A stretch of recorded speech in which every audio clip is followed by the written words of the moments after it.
Good morning dear students. Today we will discuss about a very short topic, that is the properties of water.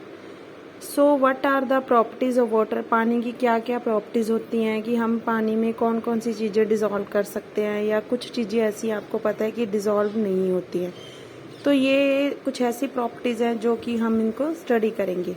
तो first category है हमारे पास, that is the soluble substances. So what are the soluble substances? वो substances जो पानी के अंदर पूरी तरह से डिसॉल्व हो जाएंगे, यानी पूरे पानी के अंदर पूरी तरीके से घुल जाएंगे। अगर हम इसके एग्जांपल्स की बात करें तो इसके एग्जांपल्स हैं जैसे salt, sugar, lemon juice. These are very common example. In summer season you see that कि when you come back from the school to your home or from office, कहीं से भी हम बाहर से कहीं से भी घर पे आते हैं and our mother give us some nimbu pani content, है ना, हमें नींबू पानी देते हैं। After drink taking the nimbu pani we feel very fresh. So how it is made? By using the salt, sugar, lemon juice, and they get very easily dissolved in the water. That's why they are known as the soluble substances. So next category is the insoluble substances. So what are the insoluble substances which do not get dissolved in water? आप चाहे इनके लिए कितना मर्जी जोर लगा लो, ये कभी भी पानी के अंदर डिसॉल्व नहीं होते हैं। जैसे इसके अंदर है example sand, chalk powder, etcetera. ये कॉमन से एग्जांपल है जो हम आराम से देख सकते हैं कि when you are going to dissolve some sand into the sand into the water, it will not get dissolved, or when you are putting some chalk powder in a solution of water, then it will not get dissolved. So this is about the properties of water. First हमने किया है कि इसके अंदर soluble substances जो पानी के अंदर पूरी तरीके से dissolve हो जाएंगे, and second one is the insoluble substances जो पानी के अंदर dissolve नहीं होंगे। बेटा आपने एक टर्म पढ़ी होगी, that is known as the solution। ठीक है, सॉल्यूशन क्या होता है? जब भी हम किसी दो कंपोनेंट्स यानी दो चीजों को मिक्स करते हैं तो वो हमारे पास एक सॉल्यूशन बन जाता है। तो सॉल्यूशन के बेटा दो कंपोनेंट होते हैं। एक कंपोनेंट तो होता है हमारे पास सॉल्वेंट एंड दूसरा कंपोनेंट होता है सॉल्यूट। बहुत इजी है इनको लर्न करके रखना कि what is a solute and what is the solvent. तो सॉल्यूट क्या होता है कि जब भी आप किसी भी चीज को किसी के अंदर डिसॉल्व कर रहे हो, मीन्स कि जिसको डिसॉल्व कर रहे हो उसका नाम होता है सॉल्यूट। समझ गए?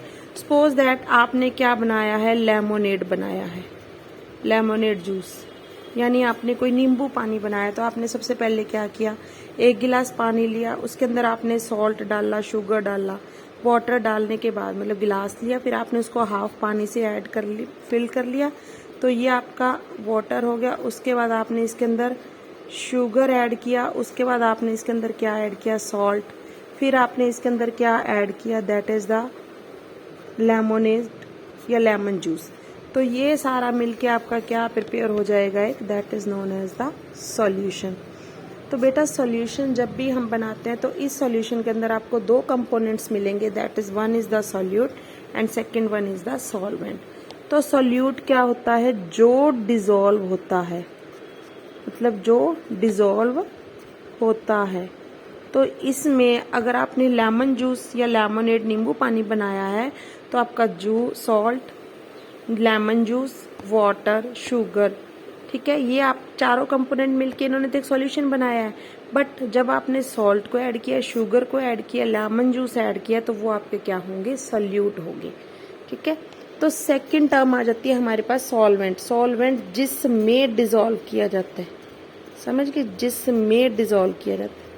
अगर आपने अब लेमोनेड जूस बनाया है, ठीक है, आपने ये सारे कंपोनेंट्स किस में डाले हैं, सिर्फ और सिर्फ वाटर के अंदर। तो वाटर आपका यहाँ पे क्या हो जाएगा, that will act as a your solvent. ठीक है बेटा, तो सॉल्यूशन के दो कंपोनेंट होते हैं, एक होता है सॉल्यूट, एक होता है सॉल्वेंट। वेरी वेरी इंपॉर्टेंट, ये हमें कई बार हायर क्लासेस तक भी पता नहीं लगता और some time we get confused. Solute कौन सा होता है, जिसको डिसॉल्व किया जाता है, जो घुलता है और सॉल्वेंट जिसमें डिसॉल्व किया जाता है।